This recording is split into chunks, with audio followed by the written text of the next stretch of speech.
el gobierno británico, en alianza con el imperialismo norteamericano, llevan adelante su política de prepotencia, y ante ello nosotros estamos y seguiremos estando siempre. Nosotros le damos la razón a la República Argentina, que no fue dársela a Galtieri. A Galtieri nadie lo insultó más por aquellos días que nosotros mismos.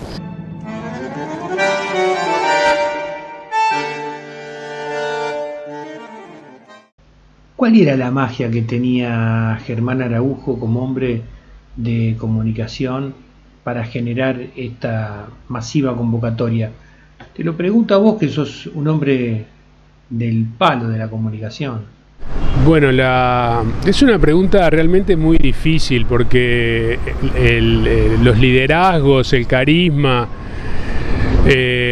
la energía de atracción es muy difícil de, digamos, de definir. Pero sí cuenta la gente que incluso desde antes de que se dedicara a la política, Germán llegaba a un restaurante a comer, por ejemplo, y no era famoso siquiera, y la gente se le acercaba. O sea, tenía un magnetismo especial como persona, independientemente de su discurso político. Entonces, luego es una persona, fue muy, digamos, tuvo un análisis crítico muy importante durante toda su vida, en su trayectoria. Acá tendríamos que tener a Miguel con nosotros. Estaba pensando en eso. Porque tenemos un compañero que sabe todo de la vida, ha hecho libros y todo, que también es de la asociación, Miguel Aguirre. Y entonces él en realidad era católico, y como todos los católicos, donde la revolución cubana, etcétera, le generó un cimbronazo y un cuestionamiento de las cosas, desarrolló un espíritu y una racionalidad crítica muy importante. Estudió muchísimo, según tengo entendido, era un hombre que estudiaba mucho. En esos años, en los 70s, él viajó a Cuba, se reunió con Fidel. De hecho, Fidel lo reconocía porque lo estuvo hablando con Fidel. Y también, según cuentan, él se levantaba muy temprano por la mañana a leerse todo. Se leía todo, leía desde cosas profundas hasta la prensa, digamos, o desde la prensa hasta cosas profundas, libros que a él le interesaban, de política, de filosofía.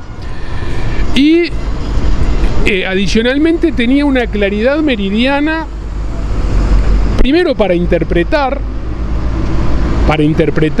la realidad y a la gente, y segundo, una claridad meridiana para explicar, digamos, desde el punto de vista didáctico. Entonces, con esa combinación de cosas, es muy interesante, porque él en realidad era gerente de la radio, y por eso es que no era conocido. Él de repente dice, bueno, yo voy a empezar a hablar, y se hizo su programa. Él era gerente, él de hecho había sido gerente de Canal 12. Él había sido gerente de un canal de televisión. Él venía de ese lugar, digamos, de la administración de medios de comunicación. Él no era periodista.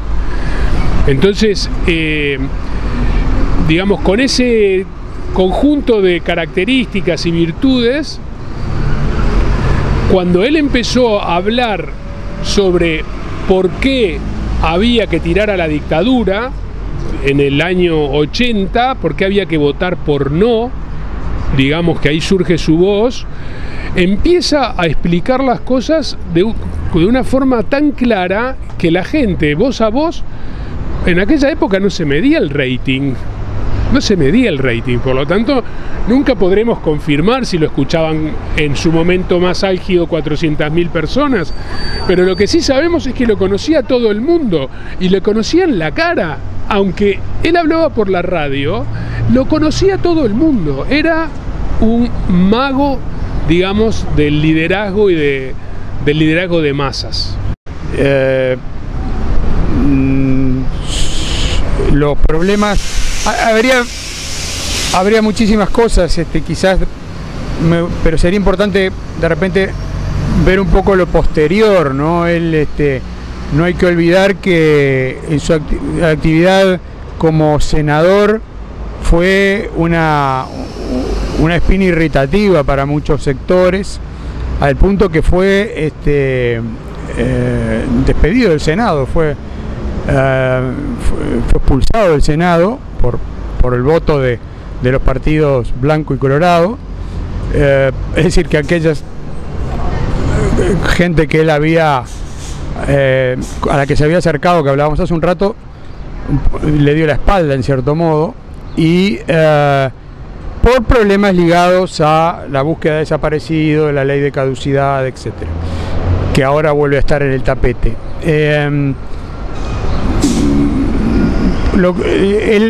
Mucha gente en aquel momento dijo lo que realmente después pasó. En las elecciones siguientes volvió a entrar como senador.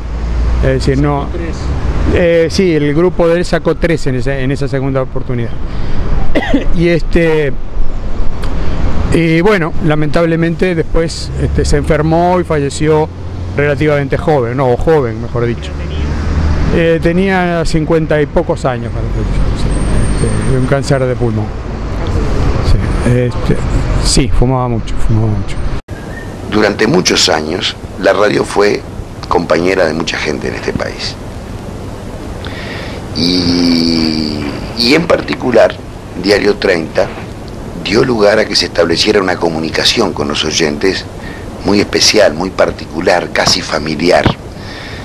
Aunque uno no conociera personalmente un oyente, el día que se encontraba con él y lo reconocía como tal, se sentía como de la familia y se siente como de la familia.